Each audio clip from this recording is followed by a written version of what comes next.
បងប្អូនម្ចាស់អាជីវកម្មយើងសូមសួរលោកគ្រូហេងទីថាក្រុមហ៊ុនបើកហើយចូលបើចង់បិទវិញធ្វើម៉េចបិទទៅឲ្យអស់លុយតិច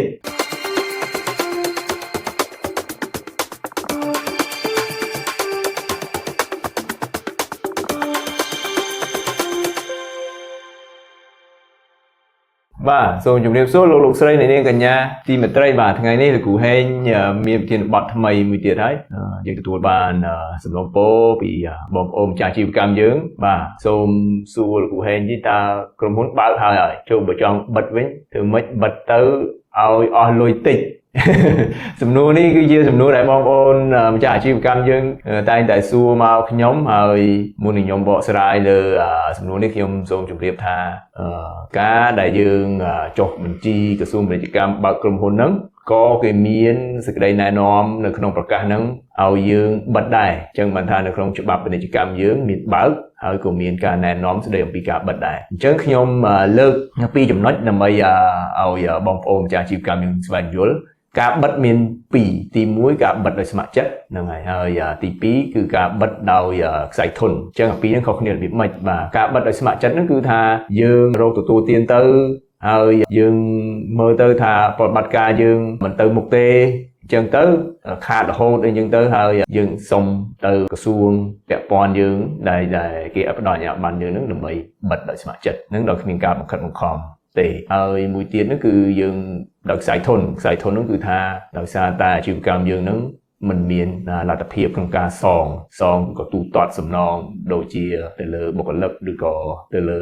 supplier អញ្ចឹងទៅអានឹងខ្សែធនអញ្ចឹងអាបិទដោយស្ម័គ្រចិត្តហ្នឹងវាអត់ខ្សែធនទេគ្រាន់តែថាយើងដឹងខ្លួនឯងថាមិនអាចទៅមុខទៀតបានយើងបិទដោយស្ម័គ្រចិត្តតែខ្សែធនបានន័យថាយើងអត់មានលទ្ធភាពក្នុងការសងបំណុលសងអីហ្នឹងអានឹងខ្សែធនអញ្ចឹងខ្ញុំលើកយកតែ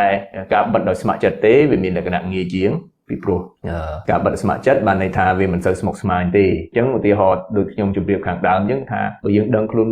មុនថាយើងមិនអាចបន្តអាជីវកម្មទៅមុខទៀតបានទេភាសាបច្ចេកទេសការ liquidation ហ្នឹងគឺថាយើងត្រូវតែដាក់លិខិតសុំទៅអាជ្ញាធរដែលពាក់ព័ន្ធខ្ញុំឧទាហរណ៍យើងបើក restaurant មួយអញ្ចឹងទៅ restaurant យើងសុំអាជ្ញាប័ណ្ណពីខាងណាខ្លះឧទាហរណ៍យើងសុំអាជ្ញាប័ណ្ណពីក្រសួងពាណិជ្ជកម្មពីពន្ធដារហើយពីទេសចរអញ្ចឹងទៅអញ្ចឹងយើងត្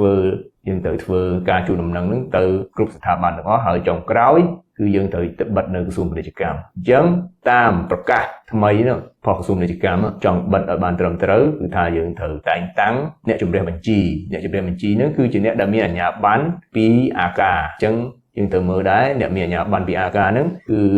មានសិទ្ធិក្នុងការទទួលនៅសេវាហ្នឹងហើយគេនឹងរៀបចំប្រតិបត្តិការបិទគ្រប់កន្លែងឲ្យយើងទាំងអស់ហ្នឹងអញ្ចឹងបានន័យថាកន្លែងហ្នឹងគឺជាការបិទឲ្យត្រឹមត្រូវអញ្ចឹងជាពិសេសគឺយើងត្រូវ clear បំណុលបានន័យថាយើងត្រូវ settle បំណុលយើងសិនហើយយើងបើសិនជាយើងមានអតិថិជនជាពាក់យើងក៏យើងត្រូវប្រមូលយកមកវិញដែរហើយបន្ទាប់មកទៀតយើងត្រូវទូទាត់បំណុលពន្ធបើយើងមានហ្នឹងបំណុលពន្ធជាមួយនឹងអគ្គនាយកដ្ឋានពន្ធដារហើយបើសិនជាយើងមាននាំចូលនាំអីយើងត្រូវ clear ជាមួយនឹងអគ្គនាយកដ្ឋានគយដែរហើយបន្ទាប់មកបានយើងដាក់ពាក្យទៅខាងក្រសួងពាណិជ្ជកម្មហ្នឹងហើយដើម្បីស្នើសុំបិទជាមួយនឹងរបាយការណ៍ជំរះបញ្ជីយើងហ្នឹងហើយយើងត្រូវមានការផ្សព្វផ្សាយជាសាធារណៈអីតាមច្បាប់និងប្រកាសដែលបានណែនាំដោយក្រសួងពាក់ព័ន្ធហ្នឹងបាទអញ្ចឹងជាចុងក្រោយខ្ញុំសូម